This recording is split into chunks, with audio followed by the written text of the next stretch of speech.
understand the naming of the half diminished seventh chord, remember that the word diminished is used in music to mean something like even more minor than minor.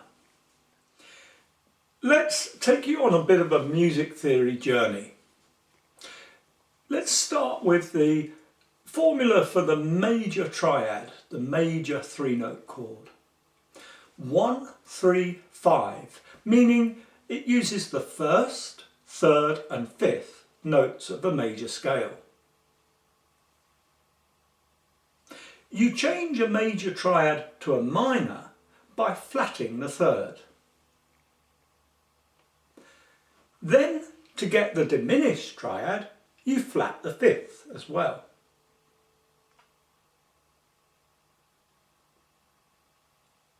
A similar process occurs with four-note chords. If we start with the first four-note chord that most of us typically encounter, the dominant seventh chord, the one we spend most of our time just calling the seventh chord, that has the formula 1, 3, 5, flat 7.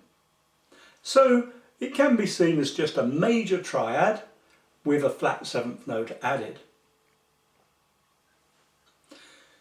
To turn that into a minor seventh, unsurprisingly perhaps, we just flatten the third.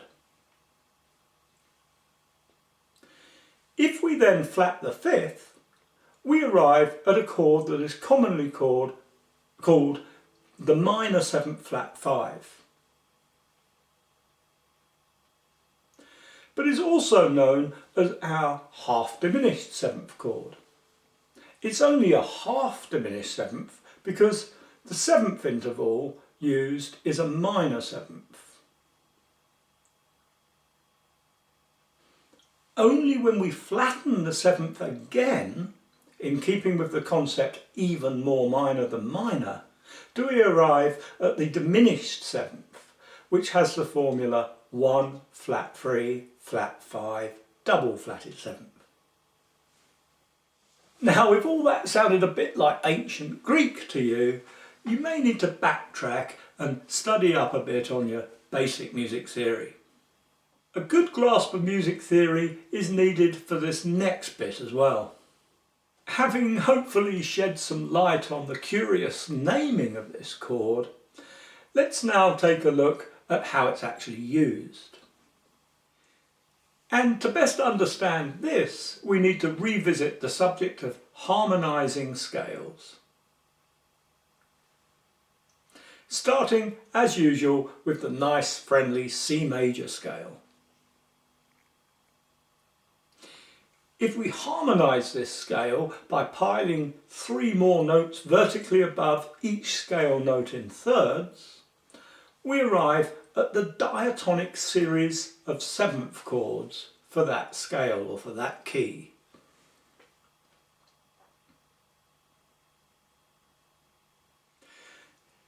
Notice that when we do this, the chord that naturally occurs built on the 7th degree of the scale is the half diminished 7th chord.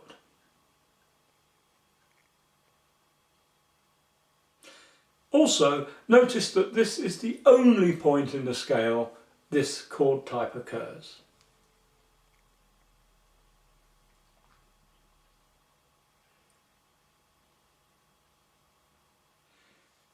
Now, in actual usage, I have to say we very rarely employ the chord built on the 7th degree of a major scale in a major key. For functional reasons, we almost always replace this with the dominant chord, the chord built on the 5th degree of the scale, for reasons that we'll go into in another lesson. But for now, I want you to take a close look at what happens when we take this diatonic series of chords in a major key across into its relative minor key. And you may remember we do this by building the progression with the 6th step of the major scale as our new keynote. In this case, that's A. So here we have the diatonic series of A minor harmonized on the natural minor scale, the A natural minor scale. And you can see that our half diminished chord is now the second chord in the key.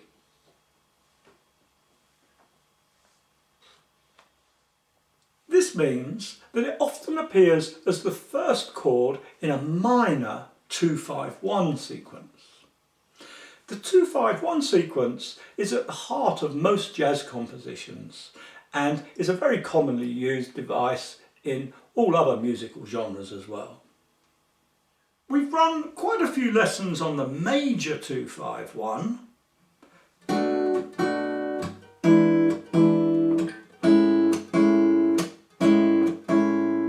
But in studying the minor 7 flat 5 or half diminished 7th chord, we can now look at how that is commonly used as the first chord in the minor 2-5-1.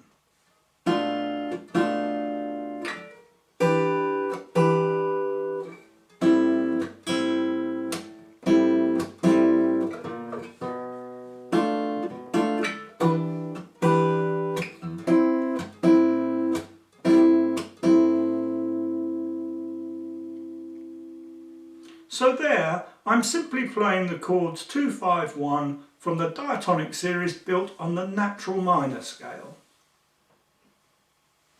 But more commonly, we hear this sequence based on the harmonic minor scale, which simply means that it is strengthened somewhat by using a dominant 7th chord for the 5th, instead of the rather weak, in terms of tension, minor 7th chord. You may remember our 2-5-1 test bed from an earlier soundbite. Well, we can use this to practice fingering various ways of playing the minor 2-5-1, like this, starting rooting off the E string here as our dominant 5th, and a minor 7th, which I then change to the minor 7 flat 5 or half diminished chord and repeat the cycle a tone lower.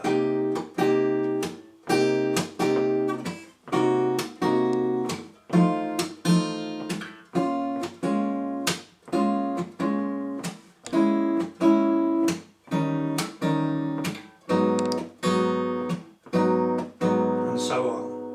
Equally, I could have started rooted on the 5th string,